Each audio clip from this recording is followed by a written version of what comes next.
Welcome, colleagues. Delighted to be here with you. This is Jeff Dennis, Congregation Kol Ami in the far suburbs of Dallas. Here we have a small congregation of about 145 families. When COVID struck, we spent a week sort of just studying our belly button, trying to figure out what we needed to do.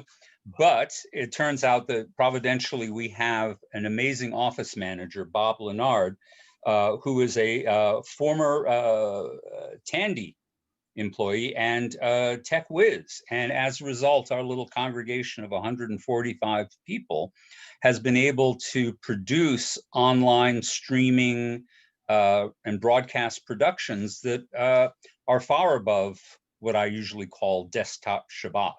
And so I thought it would be useful now that the High Holy Days are over, just to have Bob walk us through and talk about how a small congregation can have good production values streaming online when they're on a shoestring, when they have very little resources available to them. So I'm going to stop talking and I'm going to let the amazing, magical Bob take over here and talk to us about how we in small congregations can do better with our streaming productions.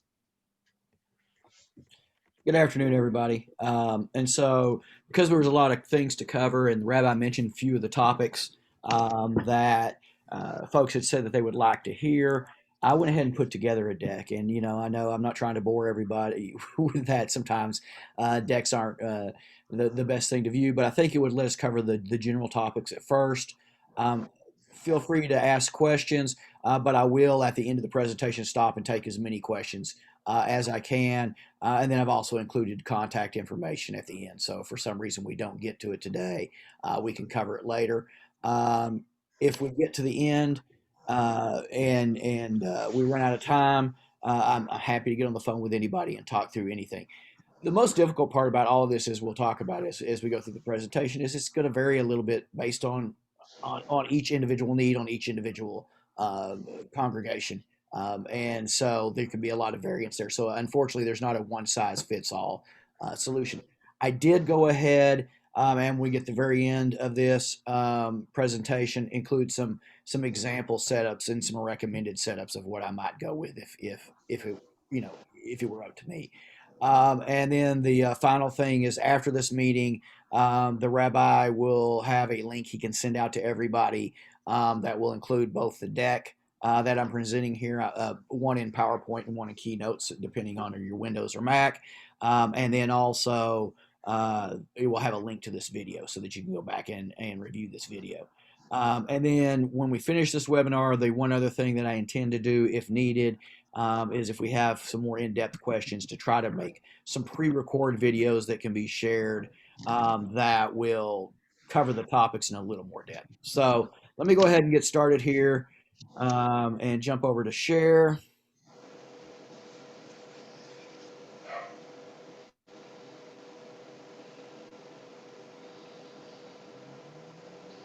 Okay. So as we talked about, obviously our topic for today is broadcasting on the budget, and how do you get away with that to provide as much quality as you can for your services, while at the same time not breaking the bank. This is kind of my agenda for today. So I'm going to talk a little bit about setting your scope. We'll talk about the essential hardware and software, determining what your goals are, looking at what you already have, how can that apply to what you're doing, how do you select the software related to that. I'm going to look a little bit at some free versus paid options. One of the things that people asked about were, how do I set up multicams, and can that be done with smartphones or tablets or other things, and we'll talk some about that. And then just an overall, how to improve your broadcast in general, talking about things you can do for video quality, for sound quality, and then just overall production quality. So let's go ahead and get started. First, let's talk a little bit about setting your scope. And really, one of the most important things is, you don't want to build a cruise ship if you only need a rowboat. And so it's really important to understand what your real needs are. What's the scope of your project. And so one of the things, go ahead. Oh, no, it must have been me. Um, One of the things to really understand is how am I going to use this? So, for instance, do I need interactive meetings? Am I going to have a meeting like today where people may be replying back to you, may have back and forth, both video and audio?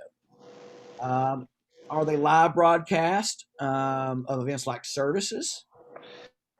Are they indoor? Are they outdoor? Outdoor can, for instance, make some difference. You may need windscreens for your microphones. There's some other little things you may have to adjust there.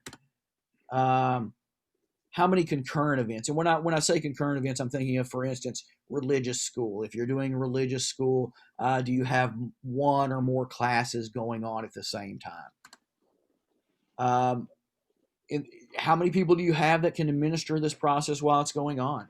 Again, if you have teachers, are the teachers familiar with the tool? Do you need to train them? Is it going to be a single person who kind of manages it for everything? And then your level of experience. Obviously, you can have more complicated setups and do more things depending on the level of experience of the people you've got available. Will it be one host or several? And what I mean by that is during a single session, will there be just one person who's controlling it, or will you actually need someone who's not in the same location who also needs the ability, for instance, to share something, to control audio, control video? Do you need more than one camera? A lot of times, one camera is actually sufficient. Frankly, here we could get away with one camera if we didn't have our cantorial soloist separated and further away at the piano. But if it was a situation where we couldn't have that second camera, she absolutely could come to the main microphone and do all of the songs, etc. At the same microphone and just do a acapella. Know your audience. It's important to know who you're broadcasting for. Is it congregants only? Are these public broadcast? Is it always the same audience? Is there going to be any variance from that? And we're going to talk a little bit more as we go here. Why do you need to understand all of these things? So let's again talk about your essential hardware and software related to this. Once you've kind of considered, well, what am I doing? Am I just doing services? Do I have to also support team classes for religious school? Are we going to be all together? Are we going to be separated? All of those kinds of things. So the first and biggest suggestion I make to everybody is to be sure to assess what hardware you already have. A lot of these things you may be able to do with what you already have available, and I'll talk a little bit more about that in a few minutes. But the perfect example is just like today, where I'm just using my laptop. I have a laptop; it has a video camera available on it, so I don't have to acquire any other materials, and I can just use that. Again, we're doing this on a budget, so we want to avoid purchasing anything additional if we can. So, what are the absolute minimums that you can get away with? You've got to have something, some type of device to broadcast, whether that be a computer, a tablet, or a smartphone. You've got to have a camera of some kind. As we mentioned, it can be the camera just in the laptop like I'm using today. It can be a webcam. If you have a digital single lens reflex or SLR camera, you can use that. And then there's also obviously prosumer digital cameras. And I've kind of listed these in lowest to highest cost. So obviously a camera inside of your existing broadcasting device is the least expensive, up to prosumer digital cameras, which are going to be your most expensive options. You've got to have some kind of broadcasting software. It can be Zoom, which is what I'm using today, but you can, particularly if you're just doing live events like services and you're not trying to do classroom or religious school type events, you can get away with just YouTube or Facebook, both which are free and don't require any additional cost. You're going to need some way of handling that camera. So a tripod, a stand. It's a little easier if it's in your laptop, but it also doesn't give you as much flexibility as if you're in a laptop, because as with this broadcast today, you're fairly limited in the framing that you can do with a laptop. And then you've got to have some kind of internet access, whether that be via Ethernet, Wi-Fi, cellular data access. and I kind of again listed these in the order of preference. In a perfect world, you've got a cable that you're going to plug into whatever that device is, just because you're going to get a lot more speed. If not, Wi-Fi is your second best choice, and then obviously your third would be cellular data access. The other piece that I should probably mention in regard to that is if you are using Wi-Fi and can control the amount of traffic that you have on your Wi-Fi, in other words, turn off your guest network or turn off the other devices in the shul that might be using Wi-Fi, you're going to do better, because with Wi-Fi, you're obviously taking whatever bandwidth you have and then splitting it up internally. So the fewer things that have to share that, the better availability of bandwidth that you're going to have. I call this out here, and I probably won't mention it much more, but always consider the cables and connectors that you're going to need. I'm not going to talk about them a lot because, again, it can vary so much by particular implementation, but you really need to think about what those could be. And then take those first thoughts you said. What are my goals? Am I doing religious school? Am I doing just Friday night services? Am I doing, what are you doing? What am I trying to accomplish? And then what hardware do I have available today? And then what's missing? And that'll help you determine where you've got to head off and what to purchase. And then sometimes you can decide, I can live without it. Again, it's all budget based. You can get away with no webcam. In a perfect world, I would suggest getting a webcam. You're going to get better resolution, and you're also going to give yourself a little more flexibility. But a lot of these things are going to vary and be controlled based on what you're, frankly, what you're willing to, or not even willing, what you can spend versus what you have available now. I bring up two sites real quickly. I'm not trying to advertise for these guys. There are plenty of other options out there that you can go to.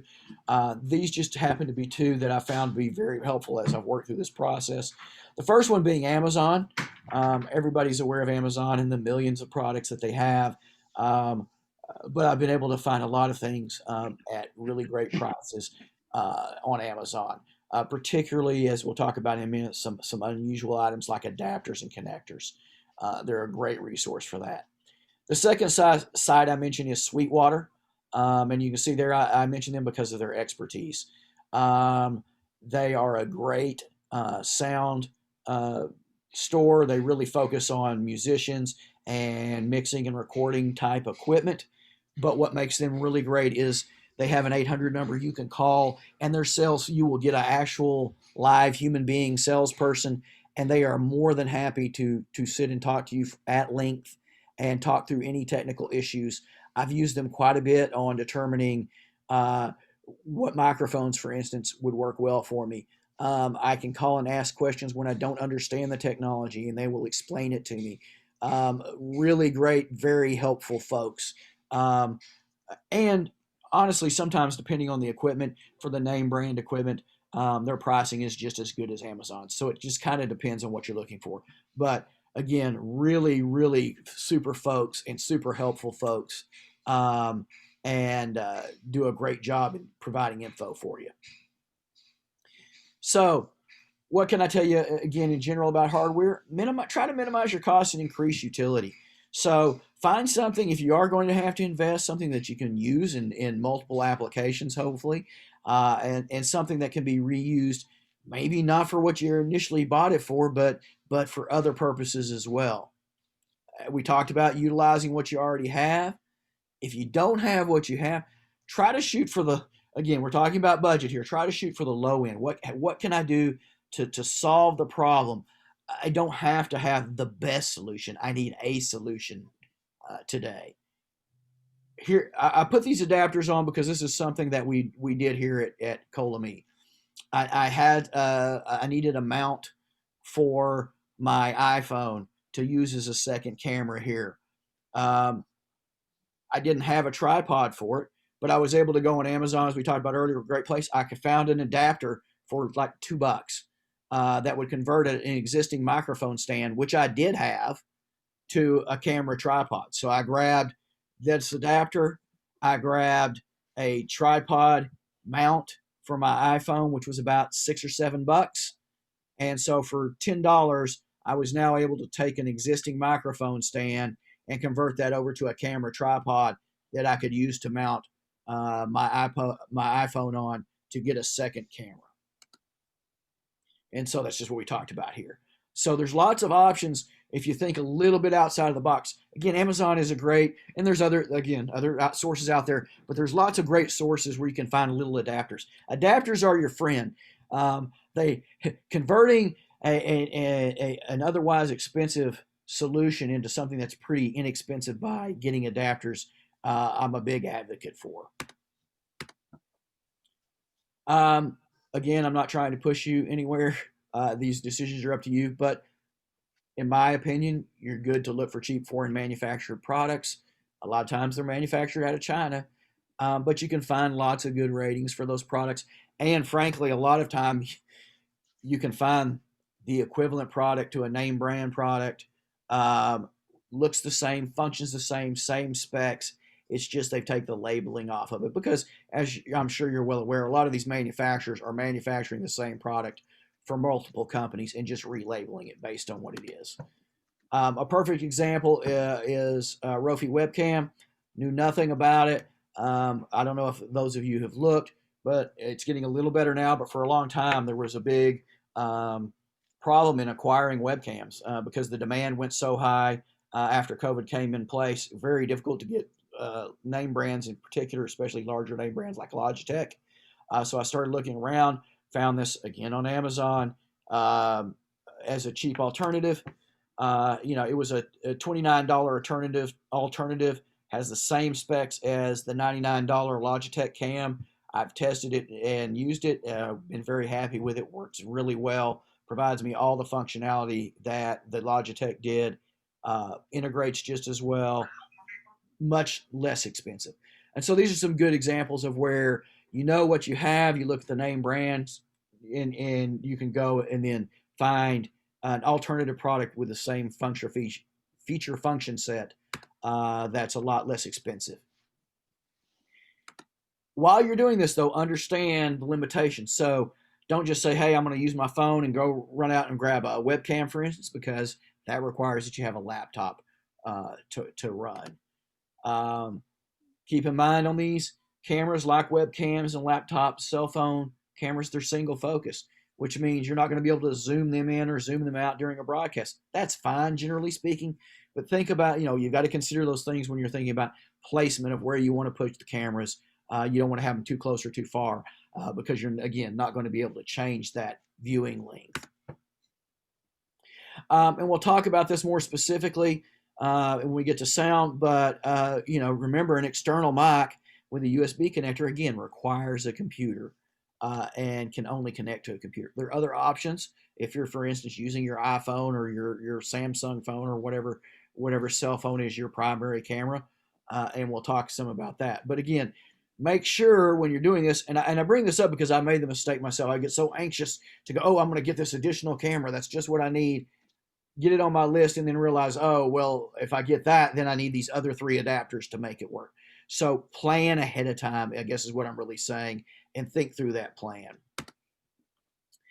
So how to select hardware? There's really 3 biggest criteria. Do you need audio and video feedback from the viewers? So again, in a session like today where you may be taking questions, you may have, you may be looking at the video. These are great things to be, not great things, these are things you need to be aware of. Do you need the ability to archive the event? Is it simply live and once it's broadcast, then it can just disappear and you don't care about it anymore? Or it's a class session that you don't care about anymore? And also, how important that if you do archive it, is it that it be found again? Meaning, are you just going to put a link on your congregation website and that's how people are going to get to it? Or do you want people to be able to search for it and find it a la YouTube studio or things like that where people can come and find it on their own? And then again, we'll talk, do you need the ability to use multiple cameras? There are some options a la YouTube or Facebook that you can use multiple cameras on, but it's going to really complicate your situation unless you use some different software and things like that. And I'm trying to really focus on low cost, easy to implement solutions. So I kind of put this chart together for you with some cost and what they mean. So audio video feedback. If you're really looking for that audio and video feedback, you have chat and you have some other things available, but really the solution that I would point you to is either Zoom or there's other options out there, WebEx, some type of web conferencing software, because that's what you're really doing. For instance, this is what we use for our religious school classes. You can do it with Zoom webinars, but the real advantage to webinars, we use it for our Friday night broadcast, is it lets you control Zoom bombing quite a bit because you have, and we'll talk again a little bit more about it in a minute, but you have panelists whose videos are available, whose audio are available, who can be seen and heard by the other group, which are the participants in a webinar. Participants in a webinar are really just viewers. And the reason, again, I say that makes it easier for having to worry about Zoom bombing is you're really only considering your panelists. So you know who they are ahead of time. They've logged in using a separate link, and you don't have to worry about controlling them. And while you still have chat available to your participants, that's all you're going to get. They can't talk. They can't broadcast video. And frankly, if you were having chat issues, you can turn the chat off, and they can't even do that. So let's talk about archiving. If you want to archive this, Facebook and YouTube are going to give you archiving. Zoom will too, but it requires that you take that archive video and put it somewhere else on your website, onto YouTube, somewhere else. And that's the case in both of these Zoom options. And then when I mentioned earlier, if you want it to be found, the archive stays on Facebook, but it's not necessarily an easy thing to find. If you want it to be a video that can be searched for and found easily, I would suggest archiving it on YouTube. That's probably going to be your best chance. There's other places out there, Instagram, Vimeo, but I'm focusing on what I perceive as the easiest places to go. Do you need multiple cameras? Zoom is probably, again, going to be your best option for these types of things. You can accomplish it with Facebook or YouTube, but that requires you to run software on a local laptop or computer that is going to then manage those cameras for you on the local end. There's some great stuff out there, but it's not the simplest stuff to use. And so unless you have somebody that's really technology driven, I would tend to stay away from that and really go with more of a Zoom webinar type things. I've kind of outlined some cost here for you. And again, when we get to our question and answer session, I can try to cover some more detail for that then. So free versus paid options. So free, from a software perspective, Facebook, YouTube, Instagram, all places that you can go and put your videos for free. There's no charge for them at all. Paid options from a software perspective, Zoom, which we talked about earlier. Vimeo offers a live stream studio service. It's $75 a month if you pay it yearly. To me, this is a little expensive unless you're in a larger congregation that really has the budget for it. I would say, though, from a flexibility standpoint, this is going to be your most flexible multi-camera option because it does provide you with some true studio-like software where you can have a management portal that allows you to manage your cameras and your audio sources. And there is kind of a middle ground, Switcher Studio, which runs about $39 a month for one user. It can support up to 9 cameras and one remote user, meaning kind of like Zoom. With Zoom, I can have up to 100 panelists. Not that you would ever need that many, but you can have up to 100 people. Again, these are the people that you can see their audio and video on the webinar. They're not the participants whom you cannot. With Switcher, if you think of it in that context, you really have one additional panelist. So you can have the live person in the room and one person remote coming in. Although I think in most cases that's probably not going to be a limitation. I don't know a lot about how Switcher Studio is going to work. We use a Zoom webinar right now. However, since the pricing is about the same, I think in next month I'm going to try Switcher Studio, and so I may have some future input on how that works for us. The biggest difference is Zoom is we're taking a solution that's not really designed to be a studio and we're tweaking it a little bit. Again, getting as much utility out of a product as we can to make it work. These two softwares are really designed to give you a studio-like environment when doing live broadcast. So primary differences between the two: user control. As you can imagine, the free options aren't going to give you nearly user control as the paid options. Flexibility, same thing. The paid options are going to give you more control over both your audio and video, how you manage those things. Feature set, no surprise. For instance, the ability, like in Zoom Webinar, to have panelists and participants, and then multiple camera control. That's going to be the biggest one, especially with so many people wanting 2 or more cameras. And then the final thing is you can get it, like we mentioned earlier, a virtual studio, like with Vimeo, Live Stream Studio, or Switcher Studio. So this has been a big question. How can I achieve multiple cameras using Zoom?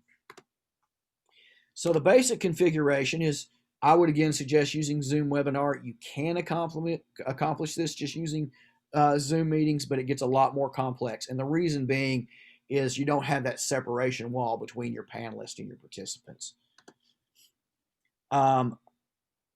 Generally speaking, to do this, you're going to want a laptop with a webcam. You can do it with a camera from the laptop, but it's going to give you a lot less control. And again, you're stuck with the framing that the laptop gives you. With a webcam, I can move it further away, closer to the speaker. And then another camera of some kind, an iPhone, and a tablet, another computer with a webcam, whatever that other camera is. And we list some of those options here. And then again, I'm being very specific to Zoom now, but we're gonna take advantage of the panelists versus participants split. And again, for one last time, panelists, you can see their audio and video. Participants, you cannot. So what I basically do is we set up the multiple cameras, the second camera, the third camera, however many you want as panelists. So they can dial in ahead of time. You can have them set up before the broadcast begins. And then you can use spotlighting, which is a feature within Zoom, and click on the video camera that you want to display and spotlight it. That will ensure that video camera is the one that's displayed to all of your viewers. So for instance, using CKA as the example, while the rabbi is speaking, we spotlight the camera directly onto him. When we move into a song, we then change the spotlight to our cantorial soloist. But really, they're just serving as 2 different panelists, and we're switching the view back and forth. It should also be noted, we only use a single audio. So I leave the cantorial soloist muted all the time, and we use the audio coming in through the primary. We use a mixer here, but I'll talk about it, but basically what would be the equivalent of the rabbi's microphone. The best thing, if you're using multicams, that'll make it so much smoother and make your life so much easier, is just practice. Set it up ahead of time. Practice spotlighting, going back and forth between the two. Learn the little quirks that can happen to you. Sometimes you'll get just a slight 2 or 3 second delay, those kinds of things. The more you're aware of that, the better you can prep. For instance, the slight delay, I've learned if I'm going to change the spotlight to the cantorial soloist, I'll do that a couple of seconds before I need it to actually occur, so that I can adjust for that delay, and it makes your transition much smoother. But again, practice is really the key to that. Have some practice sessions with the folks that are going to be doing it. So other possible improvements related to video: better resolution.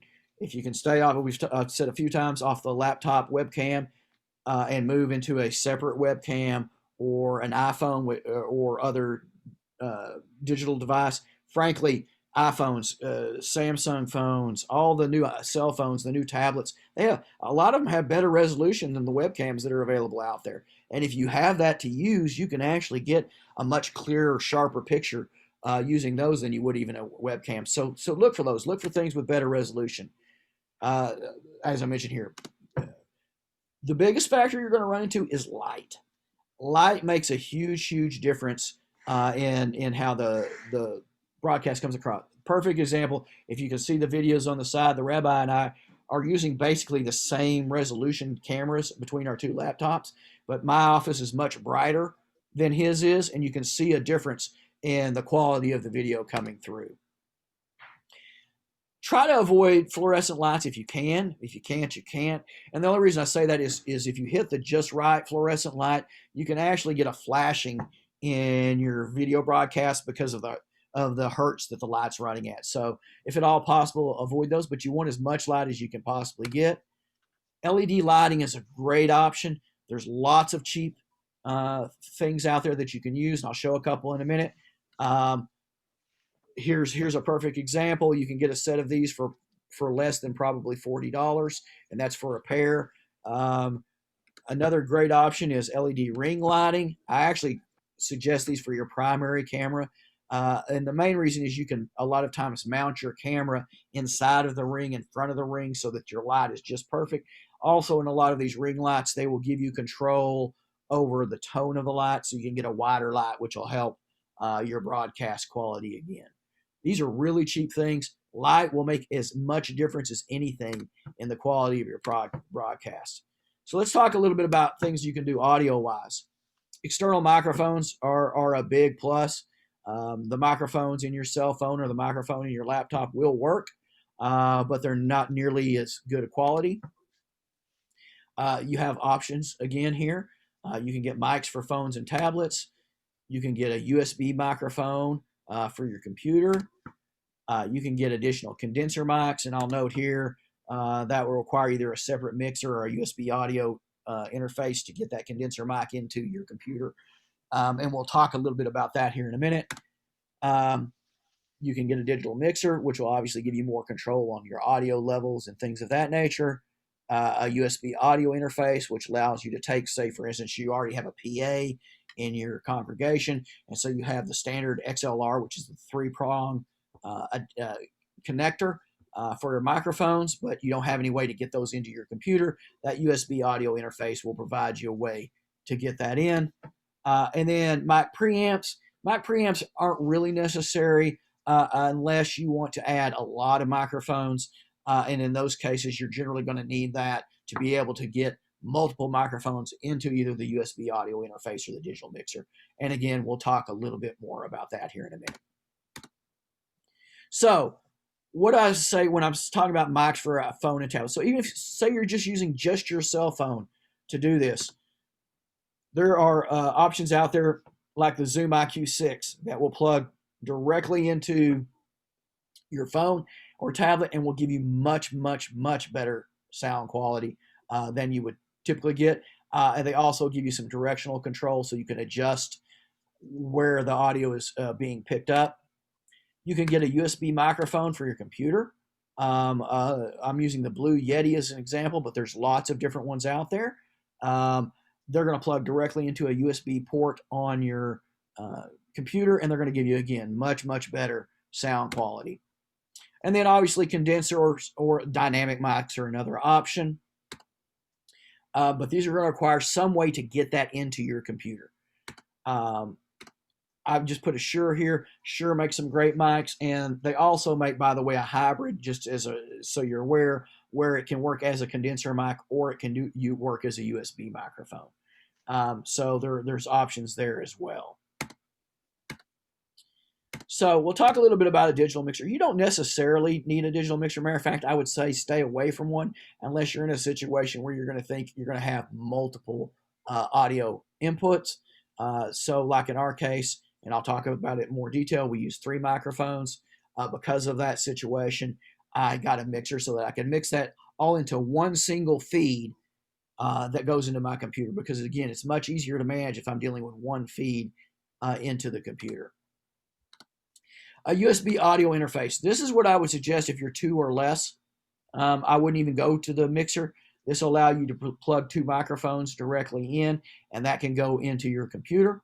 And again, will allow you volume control, mixing control on those two devices. But allows it where you can either mute or unmute your audio with just the one Zoom control or whatever software you're using.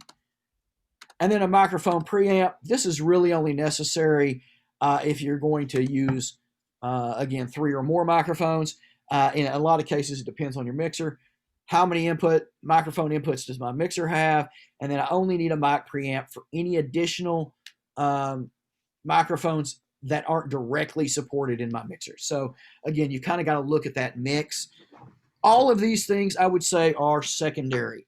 None of them are necessary.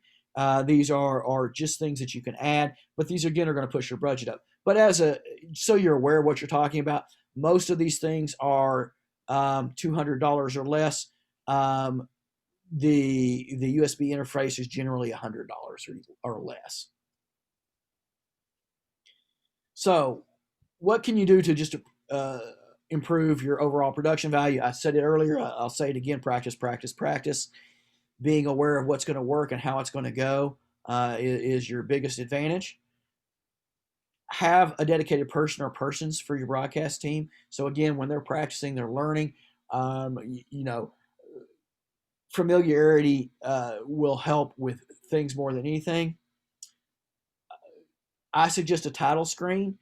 And what I mean by that is, for instance, here on ours, 15 minutes before the broadcast begins, I put up a title screen that says the broadcast will begin in 15 minutes. I have a countdown timer, but I have access to audio and video editing software that I can do that.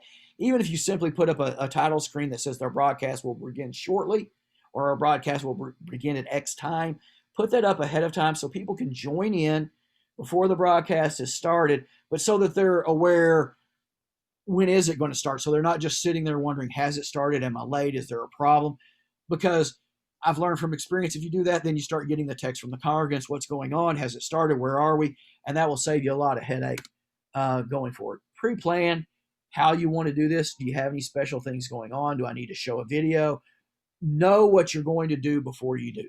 If you're going back and forth, if you're using 2 cameras set up between your rabbi and your cantorial soloist, be aware of those things and how you're going to switch back and forth.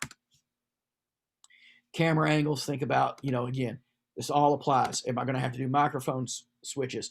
Am I going to do physical movements? An example of physical music movement, we use a 2-camera setup here at CKA. During Lechadodi, I switch to the rabbi's view. I then grab my camera that's pointed at the cantorial soloist, and I bring it around and I point it to the opening to the sanctuary. After we close the doors, I then switch to that camera view, so we show the doors closing. Then I switch back to the rabbi's camera view, grab that camera, and physically move it back to point at the cantorial soloist.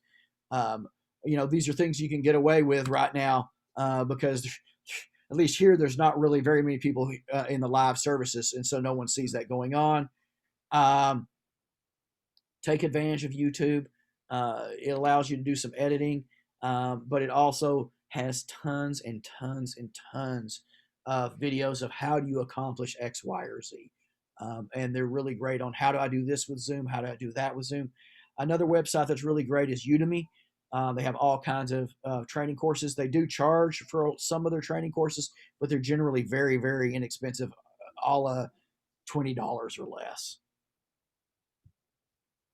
So some more difficult improvements, pre-record as much as you can. That gives you the ability to edit it and make changes, and obviously that means you can do multiple angles. So it can be done with a single camera or multiples. The real trick to it is it requires video editing software, and you may or may not have access to that, or may not have the knowledge of how to do that. Lots of easy editing options out there today, but again, it does require that. I'm going to list a couple. iMovie is a free one for a Mac machine. Lightworks is one that's free for Windows. Adobe Premiere and Final Cut Pro are probably the 2 best known names. Not the easiest to use, number one. Number 2, they both have a price that go with them. So I would really suggest leaning more towards the iMovie and Lightworks unless you think you're going to be doing some really, really heavy lifting. You can utilize software to mix the live audio and video. The most common, and this works on both Windows and Mac machines, is OBS. But again, you're getting a little more technically involved, and so unless you have someone who's really techy, I would try avoiding this, or take advantage of YouTube and Udemy, as we mentioned earlier, and do some of their training videos and learn how to use that first. Switcher Studio or Vimeo Live Stream Studio, again, are both going to give you better production quality because they're going to provide you with a studio atmosphere, but those have costs that come along with it. Trying to wrap up because I'm seeing we're getting close to about 10 minutes out. Here's my contact information. I know I've covered a ton of stuff. I'm going to open it up to questions and answers here in just 1 second. Take note of this. The rabbi is also going to send out a link so you'll have the deck so you can get back to this information. I'm happy to answer any questions or provide any help that I can, because there are going to be, I'm sure, so many specific questions to your congregation individually, because there are so many specifics here. Real quick, before we jump into Q&A, I know, because I think this is probably what everybody wanted to see, and that's what do we use? And then I'm going to show a couple real quick setups, alternative setups, so they don't have to be this complex.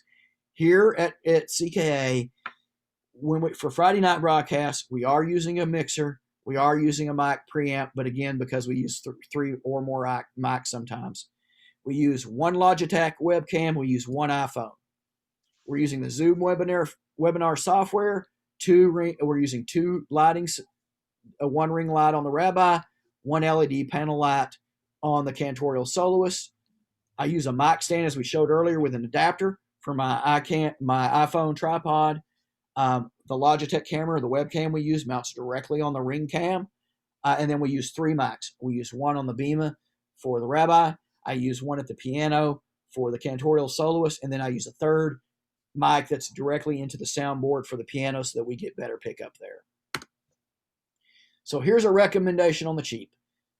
You can literally use 1 computer, a Blue Yeti USB microphone, to use it. And the reason I use the Blue Yeti or a similar one is it has very good surround coverage, so it's going to get audio from all directions. That's great if you need to pick up someone to the side, say a cantorial soloist or like that, but are limited to a single microphone.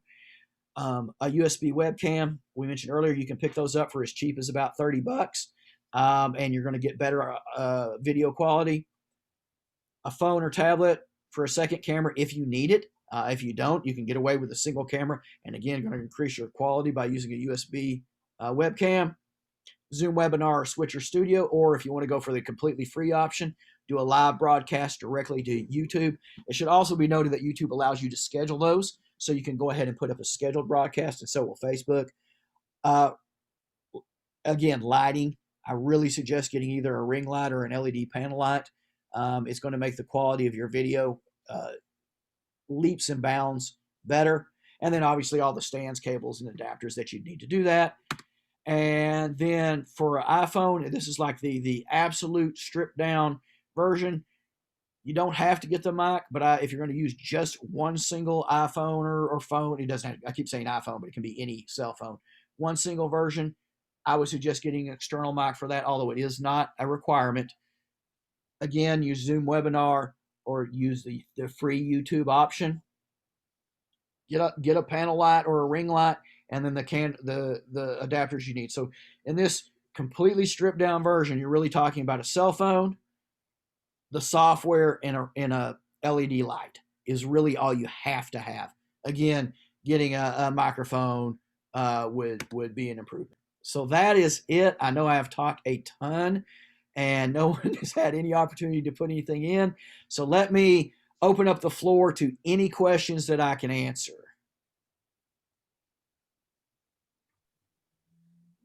Yeah, so I have a couple questions. Okay. What's your opinion on having one camera and moving it? I think it's fine. I don't think that's a problem at all. People are expecting that this isn't the perfect solution. So you can absolutely do that. if you want to, you can even, I'm going to use, again, I'm just using Zoom is what we're doing with, there's options out there, but with Zoom, you could even temporarily hide your video, move your camera, and then unhide your video. So for instance, we use the CKA logo as our, my icon for myself. So if I hide the video, my CKA logo pops up. So I can hide the video with that pop up, move my camera, unhide it, and now I've got that secondary view. Or pick it up and show it. That it's not going to hurt anybody to see the video moving. It's so. And we did a lot of that when we first started before we had expanded what we had available. And then so what we're doing right now is we're just doing Zoom, not Zoom webinar, but like for our Friday night services, we have everybody there. I occasionally share my screen and pull up the liturgy. So then there's just the film strip on the side, and I alternate between that and everybody being able to see each other, and that seems to work okay for us. And the way I have it set up is that I don't allow people to join before I do. So I sign in, and then once I start the meeting, then people start to flow in. What I'm wondering, and you may not know this, but with Zoom, you were talking about like having something that says, oh, the meeting will start at, does Zoom allow you to customize what people see prior to logging in? So not really, but what I do is you can share the screen. So by using just the screen share, you can customize what you want them to see. So really all I've done, I mean, you can use PowerPoint or Keynote on a Mac, literally just create a single slide with whatever you want them to see and screen share that. And then everybody who joins in, you're in there, but it's your screen share. So when they join in, they're going to see whatever your screen share is. So you can control that. Oh, yeah, no, I was thinking about like controlling what they see before they log on. No, you can't. You can't do that. Okay. Zoom doesn't have any control until they're logged in. Okay. I have a question for the setup you described. You're doing this in the sanctuary, right? That's correct. Because I'm still trying to wrap my head around. I'm doing services entirely on Zoom, and I'm running them by myself. Right. And I've already alerted my congregation that if I'm going back into the sanctuary and we want to use our new, very expensive PTZ camera, that we need somebody to run it. And there seems to be some misunderstanding why that is necessary, but I think you make it pretty clear. I mean, and because what ideally what I would like to do, and I've been told that is too complicated, is to do it both as a stream and also on Zoom so that I still have some interaction with the congregants. But that's not a setup you describe, correct? I mean, that would require a monitor in the sanctuary, and that makes it infinitely more complicated, at least how I understand it. Right. So yeah, I mean, you can absolutely do what you're saying. You can have interaction. The hard part is, especially if you don't have a secondary person there to help with that, is exactly that, because then you're trying to lead services and you're trying to manage the broadcast, and so it gets much more complicated. And that's why we switched from using regular Zoom meetings to using Zoom webinars, because I can still get chat messages from the viewers, and so I can still address issues if there's something that needs to be addressed.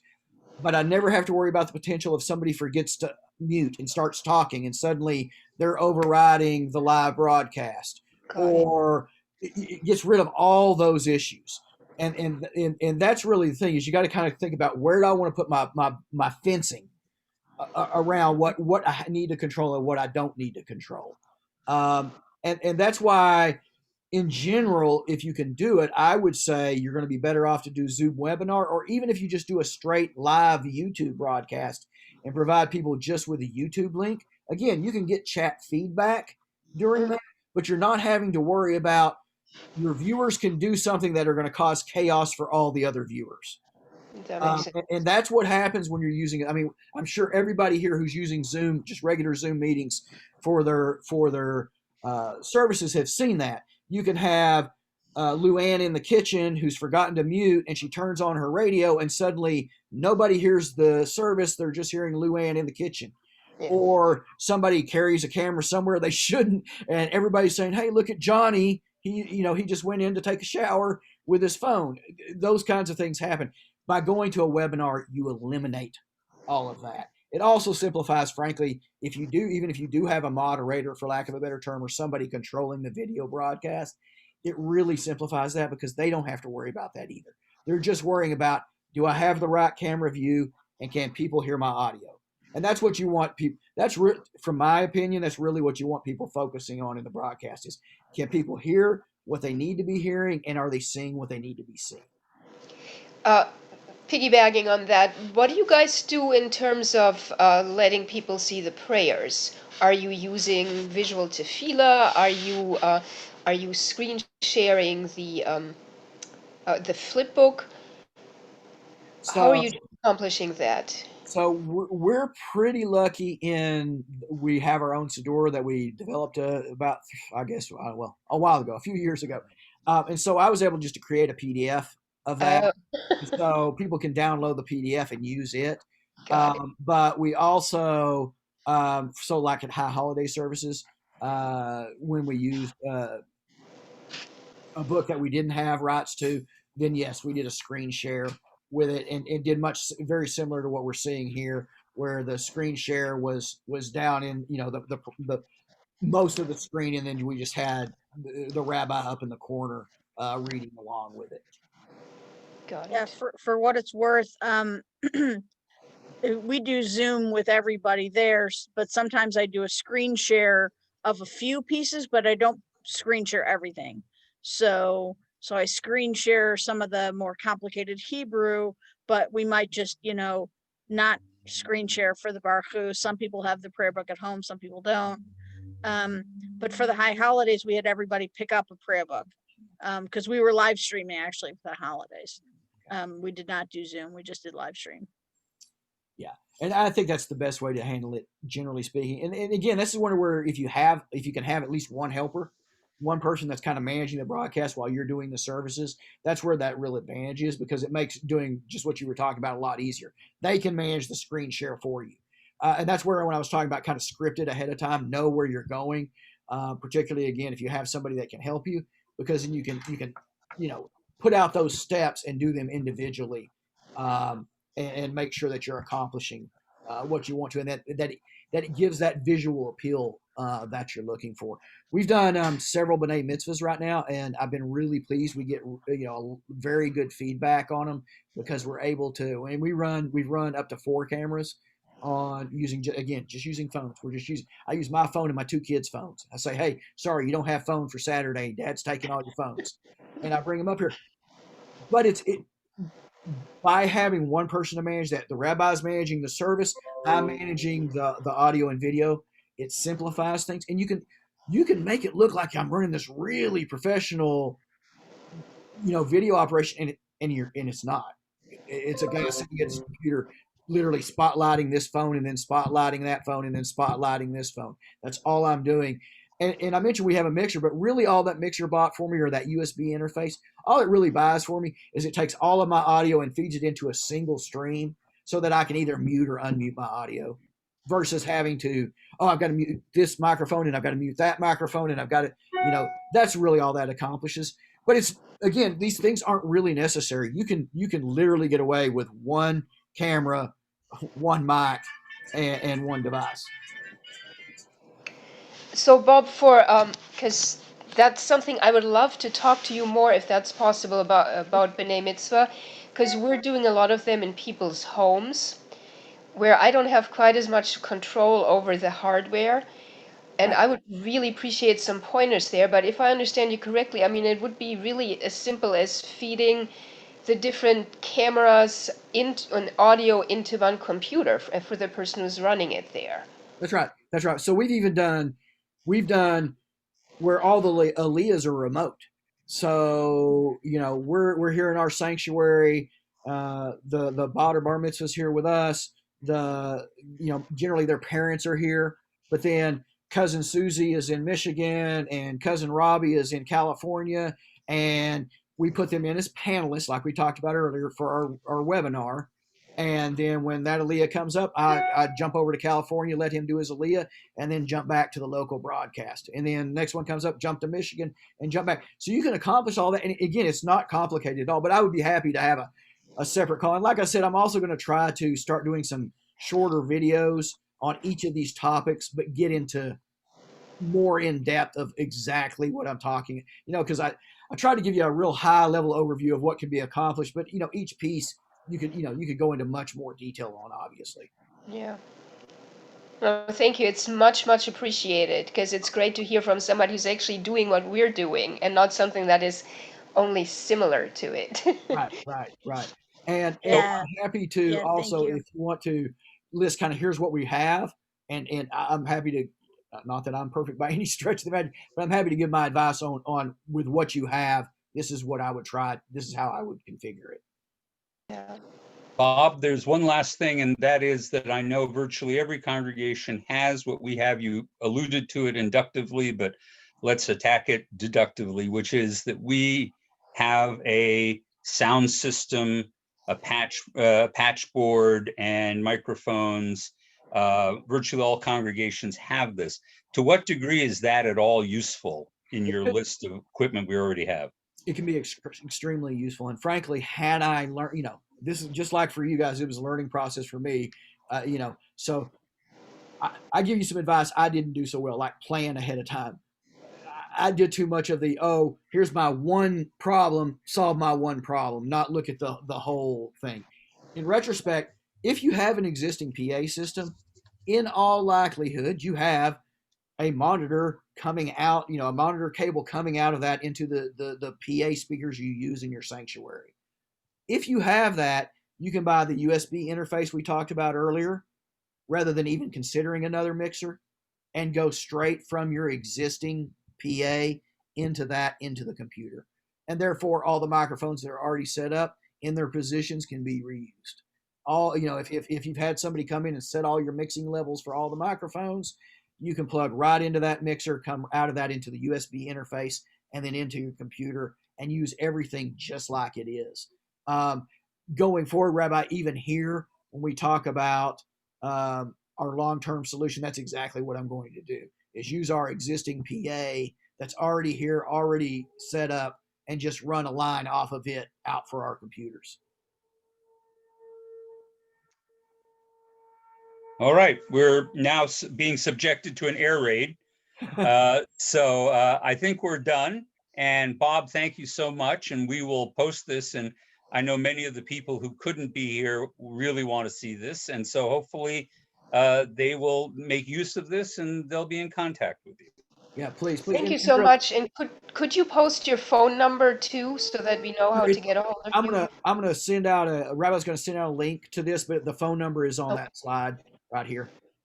Great. So, and like I said, don't hesitate. I will try to answer any questions I can, including if you run into other things that we didn't talk about.